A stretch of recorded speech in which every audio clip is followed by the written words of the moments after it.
Doctor Durgesh Singh ji, Gorakhpur से। श्री राधे राधे। नमस्कार। राधे राधे महाराज जी, आपके चरणों में कोटि कोटि प्रणाम। बाबा जी, मैं पेश गोरखपुर से। श्री राधे राधे। नमस्कार। राधे राधे महाराज जी, आपके चरणों में कोटि कोटि प्रणाम। बाबा जी, मैं पेशे से एक बेहोशी का डॉक्टर हूं तथा अपने परिवार के साथ आपके दर्शन के लिए आया हूं। मैं गंभीर रूप से बीमार मरीज के ऑपरेशन में बेहोशी देता हूं तथा आईसीयू में जो मरीज गंभीर रूप से बीमार तथा बेहोश मरीज जो अक्सर वेंटिलेटर पर होते हैं उनका उपचार करता हूं। किंतु कभी कभी ऐसा होता है कि हम लोगों के तमाम प्रयास के बाद भी मरीज पूर्ण रूप से ठीक नहीं हो पाता। उनमें से कुछ मरीजों की मृत्यु भी हो जाती है। मरीज के परिजन भी इतना पैसा खर्च होने के बाद मरीज को ठीक होता जब नहीं देखते तो उनकी मृत्यु के बाद वो काफी बुरा भला भी कहते हैं। हम लोगों को समझ नहीं आता कि हम लोग क्या करें। वैसे मतलब यहाँ बहुत विवेक पूर्वक समझना, आपको जितना उस विषय का ज्ञान है उसका सम्यक उपाय क्रिया आपने कहीं भी कोई कमी नहीं छोड़ी, इसके बाद उसका शरीर पूरा हो जाता है तो उसमें वास्तविक आपका दोष नहीं है। क्योंकि अगर मृत्यु का टाइम फिक्स है भगवान के द्वारा और उसका होना है और जिस विधान से होना है वो तो ठीक, हमारी तरफ से कमी नहीं होनी चाहिए। जो हमारा प्रयास है, जितना हमको ज्ञान है, जितना हमारा औषधियों का बल है वो हम कर रहे हैं, इसके बाद वो चला जाता है तो पक्की बात है कि डॉक्टर को भी जाना है। मरीज की तो बात जाने दो, डॉक्टर भी अपने को नहीं बचा पाएगा। जो समय आएगा, जाना है ना, तो जाने का समय तो निश्चित है। प्रमाद युक्त होकर के किसी भी तरह की, जैसे पैसे की कमी उसके पास है तो हम प्रमाद कर दिया कि उसकी औषधि ठीक नहीं हम दे पा रहे या हम उस व्यवस्था नहीं कर पा रहे, ये आपकी तरफ से ना हो। यदि मरीज उपस्थित हो गया है, आपके हाथ पे आज गया है, उसके पास पैसे की भी कमी, तो चाहे अपने पास से पैसा लगाना पड़े, अब उसके जीवन को बचाने का पूरा प्रयास करते हैं, फिर जीवन नहीं बचता है तो कोई परेशानी नहीं, आपकी आराधना बन गई। आप अपनी सेवा का सम्यक प्रयोग कर रहे हैं। मृत्यु तो एक निश्चित है और वो जिस समय जहां निश्चित है वहीं होती है जाकर के। अगर उसकी मृत्यु निश्चित है तो आपकी कोई भी ताकत वहां काम नहीं करेगी, और उसका अगर बचने का संयोग है तो आपकी दवा काम करेगी और वो बच जाएगा। सब तो नहीं मरते ना, लेकिन जिनका समय है उनको मरना ही है उस समय। अगर वो अस्पताल ना आते तो भी उनको उसी समय मरना है, लेकिन उनको मरना अस्पताल में है इसलिए आते। घर वाले क्या मोह के कारण इस बात को नहीं समझ पाते। पर ये हम आपसे प्रार्थना कर रहे हैं कि कुछ ऐसे डॉक्टर भी होते हैं जो प्रमाद स्थितियों का स्वरूप करते हैं, उनकी प्रमाद स्थिति के कारण मरीज को विशेष कष्ट भोगना पड़ता है।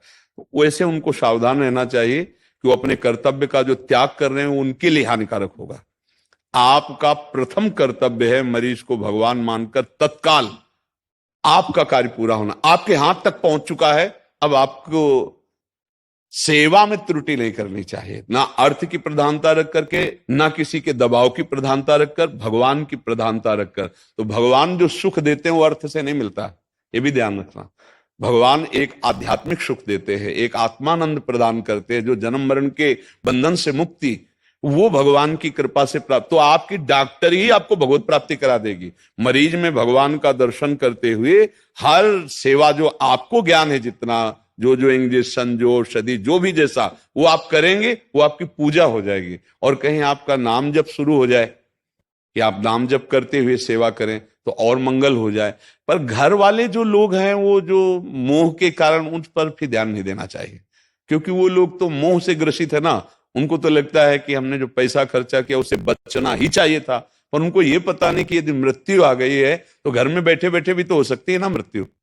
तो इसलिए वो अज्ञान के कारण। पर हम फिर इसमें एक तर्क रख रहे हैं कि डॉक्टर को अपनी तरफ से कमी नहीं रखनी चाहिए, ना पैसे को लेकर के, ना किसी तरह की बात को। वो अपना प्रयास करे। जैसे वो ऑपरेशन थिएटर होता है, अब वहां केवल मरीज गया ना, अब वो पूरा आपके सहारे है, आप उसके उस समय भगवान हैं, आप जो चाहे कर सकते हैं। नहीं कर सकते हैं, आपकी थोड़ी भूल उसकी मृत्यु का कारण बन सकती है, थोड़ी असावधानी उसके कष्ट का कारण बन सकती है। क्योंकि बड़े ऑपरेशन जरा जरा सी नस नाड़ियों में, तो उस समय प्रमाद स्थिति नहीं, कोई किसी भी तरह के सुख की भावना नहीं, एकदम परोपकार की भावना और मरीज में तन्मय होकर के उसके रोग निवृत्ति का, ये आप नाम जप करते हुए कीजिए तो यही भगवत प्राप्ति करा देगी, यही आपको जीवन मुक्त कर देगी। और डरिएगा नहीं, यदि आप सत्य से चलते हैं तो किसी परिवार के विरोध से आपकी हानि नहीं होनी, क्योंकि वास्तविक आप ईमानदारी से लगे। पर यदि कहीं ऐसी त्रुटि हो जाए प्रमाद स्थिति की, तो परिवार विरोध करे न करे, वो कर्म आपको आपका विरोध करेगा, वो आपको आगे चलकर नुकसान पहुंचा देगा। ऐसी जगह जहां अपराध नहीं किया वहां दंड दिला देगा आपको। कर्म बड़ा बलवान होता है। तो आप हमारी बात को समझ रहे हैं? हाँ, आप अपने ज्ञान का पूरा प्रयोग कीजिए मरीज को भगवान समझकर। अगर अर्थ की अव्यवस्था भी है तो आप अपने पास से लगा दे, ऐसा करेंगे तो भगवान आपकी व्यवस्था कर दें। कई ऐसे गरीब जन होते हैं जिनकी फिर वो जैसे अस्पतालों में होता है कि फिर ऐसा, तो हमें लगता है कि जो धार्मिक हैं, जो सत्संग सुनते हैं, तो उनके पास अगर ऐसी भावना रूपी धन है कि ठीक है हम अर्थ तो नहीं इतना लगा सकते लेकिन हम फ्री कर सकते हैं, दवाइयों की व्यवस्था हम भी थोड़ा आपको कर देते हैं, थोड़ा आप कर लीजिए और हमारी फीस माफ, जैसे कोई गरीब है, तो ये आपकी भगवत प्राप्ति का काम कर, ये आपके परम मंगल का कार्य बन जाएगा। प्रायः ऐसा कम हो रहा है। तो हमें लगता है कि अगर इस तरह की सावधानियां रखी जाए तो हर कार्य हमारे भगवान की पूजा है।